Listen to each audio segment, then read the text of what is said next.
उन्होंने आश्वासन दिया है कि जो भी प्रक्रियात्मक बाधाएं होती हैं, जो नोटिफिकेशन निकलना होता है, उसके लिए वो आज ही प्रोसेस में करवाएंगे ताकि जल्दी से जल्दी ये सीबीआई को हैंडओवर हो सके।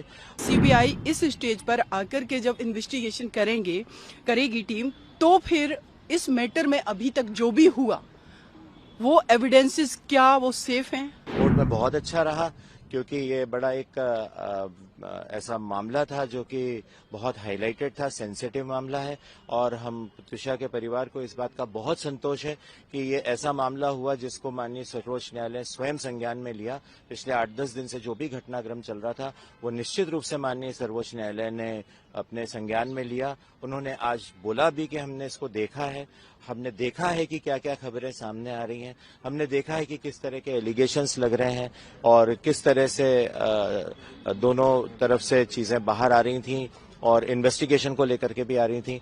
पर उन्होंने कहा कि चूंकि हमने स्वयं संज्ञान में लेने के बाद आज तक का डेवलपमेंट ये है, अच्छा डेवलपमेंट ये है कि त्विषा का सेकंड पोस्टमार्टम जो है वो एम्स न्यू दिल्ली की स्पेशलाइज्ड टीम कर चुकी है। तो ये एक अच्छी चीज है जो डेवलपमेंट जो हो चुका है। और दूसरा उन्होंने बोला कि हम इस बात से भी सेटिस्फाइड हैं कि मध्य प्रदेश शासन ने खुद इनिशिएटिव लेकर के इसमें सीबीआई इंक्वायरी के लिए रिक्वेस्ट की थी और वो सीबीआई इंक्वायरी के लिए के आदेश हो चुके हैं।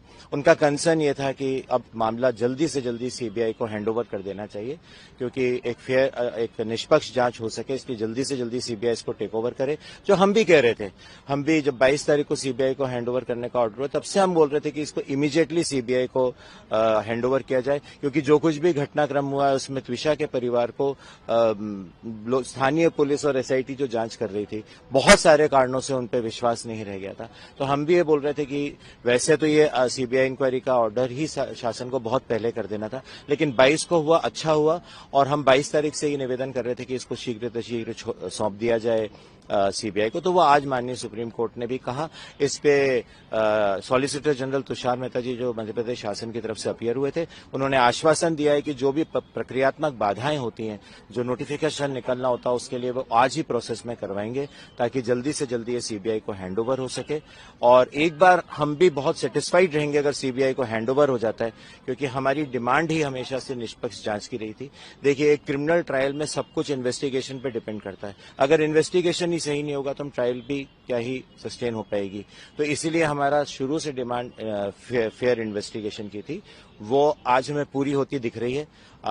जो आश्वासन तुषार मेहता जी की तरफ से दिया गया है उसके तहत आज जल्दी से जल्दी अगर वो हैंडओवर हो जाता है तो बहुत अच्छा है।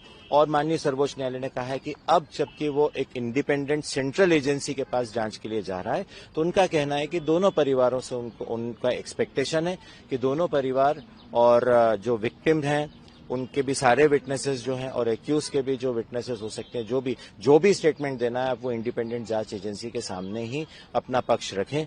अब उसको पब्लिकली ना करें, नहीं तो उनका ऐसा सोचना है कि इससे जांच प्रभावित हो सकती है। इसीलिए इसको अब सीबीआई के लिए कहें। हम बहुत ज्यादा त्विषा के परिवार की ओर से हम बहुत ज्यादा माननीय सर्वोच्च न्यायालय के शुक्रगुजार हैं कि उन्होंने स्वयं इसको संज्ञान में लिया और एक आज उन्होंने कंसर्न शो किया कि ये मैटर अब शीघ्र सीबीआई को हैंडओवर हो जाना चाहिए। सर, गिरीवाला की जमानत याचिका को क्वैश करने वाला भी मामला, वो मैटर क्वैश करने वाला मैटर जो 2:30 बजे माननीय मध्य प्रदेश उच्च न्यायालय के समक्ष सुनवाई में आएगा, उसमें भी हम अपीयर होंगे। उसमें शासन की तरफ से भी उसको उनके एंटीसिपेटरी बिल को क्वैश करने के लिए एप्लीकेशन लगाई गई है। त्विषा के परिवार, उनके पिताजी ने भी लगाई है और उस पर 2:30 बजे हियरिंग होगी। हम सारे तथ्य माननीय उच्च न्यायालय के समक्ष रखेंगे और हमें पूरी उम्मीद है कि हमारे जो भी तथ्य हम रखेंगे माननीय उच्च न्यायालय के समक्ष, वो उनको कंसिडर करते हुए हमें उम्मीद है कि हमें सफलता प्राप्त होगी। ये एक उम्मीद तो है कि सुप्रीम कोर्ट ने डायरेक्शन दिया है कि सीबीआई इन्वेस्टिगेट करेगा, लेकिन सबसे बड़ा क्वेश्चन ये है कि सीबीआई इस स्टेज पर आकर के जब इन्वेस्टिगेशन करेगी टीम, तो फिर इस मैटर में अभी तक जो भी हुआ वो एविडेंसेस क्या वो सेफ हैं? क्या उनको प्रॉपर तरीके से प्रिजर्व किया गया था? ये पुलिस जो भोपाल पुलिस है उसने किया, कटरा हिल्स थाने की पुलिस ने किया होगा। अगर ये मैटर सही से शुरुआत से ही इन्वेस्टिगेट किया गया होता तो मुझे लगता है कि अभी तक सीबीआई को भी मैटर जाने की जरूरत नहीं पड़ती और माननीय सर्वोच्च न्यायालय को सो मोटो कॉग्निजेंस लेने की रिक्वायरमेंट नहीं होती, जरूरत नहीं पड़ती। लेकिन इस केस में शुरुआत से मैं थी मैंने मल्टीपल टाइम्स कॉल किए एसीपी रजनीश, जो कि इसमें आयो है, इन्वेस्टिगेशन ऑफिसर है, संजय भोपाल, और उसके संजय सिंह जो कमिश्नर ऑफ भोपाल हैं। इन्होंने चीज़ों को इतना डिले किया कि जब तक सफिशिएंट टाइम मिल जाए एक्यूज्ड को, इनको नहीं पता था कि क्राइम सीन को तुरंत प्रिजर्व करने की जरूरत होती है, उसको कवर करने की जरूरत होती है, बट इन्होंने नहीं किया। सेम प्रीमाइसिस में गिरवाला, जो कि एक्यूज नंबर 2 है, इसमें वो रह रही थी, उसके बावजूद भी इन्होंने उस क्राइम सीन को नहीं किया, कवर किया। दूसरा, लिगेचर मटेरियल नहीं दिया। लिगेचर मटेरियल पे अगर ये मैटर स्ट्रैंगुलेशन का है, उनकी गला घोट करके हत्या की गई, तो फिंगरप्रिंट तो डिस्ट्रॉय कर दिए गए होंगे, मिटा दिए गए होंगे। दूसरा इंपॉर्टेंट चीज ये है कि इस केस में जब क्राइम सीन ही हटा दिया गया, डिस्ट्रॉय कर दिया गया, तो सीबीआई को क्या मिलेगा इस मैटर में? और दिशा की बॉडी जो है मोर्चरी में 12 दिन तक, 10 दिन तक रखी रही। उसके बाद क्या ये पॉसिबिलिटी है कि जो फर्स्ट पोस्टमार्टम हुआ था, उसके बाद वो जो उनके बॉडी पर मल्टीपल इंजरीज थी, वो मे बी ऐसी भी पॉसिबिलिटी है कि उसमें नहीं आई हो जो सेकंड पोस्टमार्टम में, क्योंकि तब तक बॉडी जो है डिकम्पोज होना शुरू हो गई थी। ये तो पुलिस का कहना है।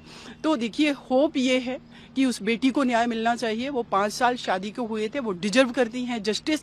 लेकिन जिस तरीके से सिस्टम को मैनिपुलेट करवाया गया, प्रेशर डाल करके, इन्फ्लुएंस करके, शुरुआत से ही गिरवाला सिंह, उनका जो बेटा है लड़का अभी एक्यूज, समर्थ, इन लोगों ने पूरा मैनेज करने की कोशिश की। अगर सेशन कोर्ट की बात करें, जब गिरवाला को बेल अलाउ की गई इस केस में, मैंने आर्ग्यूमेंट किए थे। कोर्ट ने इतना भी कंसीडर नहीं किया कि डेथ, डॉवरी डेथ वाले मैटर्स में कोर्ट प्रिज्यूम करके चलती है कि जब तक कोई एक्यूज्ड ये प्रूफ ना कर दे कि वो इनोसेंट है, तब तक ये मान के चला जाता है कि ये क्राइम किया गया है। लेकिन उन्होंने उन सारे पॉइंट को भी कंसीडर नहीं किया और बेल ग्रांट कर दी, उसको सफिशिएंट टाइम मिल गया एक्यूज्ड को।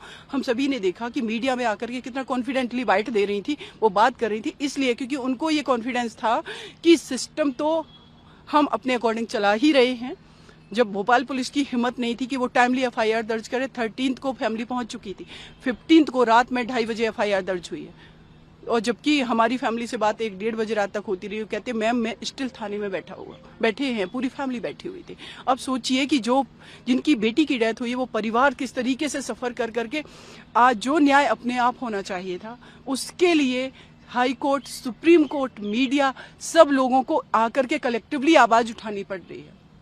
तो अभी भी मुझे लगता है कि अगर सुप्रीम कोर्ट ने डायरेक्शन दिया है कि सीबीआई इन्वेस्टिगेट करेगी, लेकिन फिर भी सीबीआई का जो कन्विक्शन रेट है वो आउट ऑफ 100 में 10% है, क्योंकि जब किसी मैटर में सीबीआई एंटर करती है तब तक बहुत सारी चीजें डिस्ट्रॉय की जा सकती है। सुशांत सिंह राजपूत का केस देख सकते हैं, हम निठारी कांड का केस देख सकते हैं, जिसमें दोनों को, वो एक्यूज थे, एक्विटल कर दिया गया, डेथ पेनल्टी से अवॉर्डेड किया गया था सेशन कोर्ट से, हाई कोर्ट ने दोनों को एक्विटल किया। तो मल्टीपल ऐसे केसेस हैं। आई होप कि मेरी इस बेटी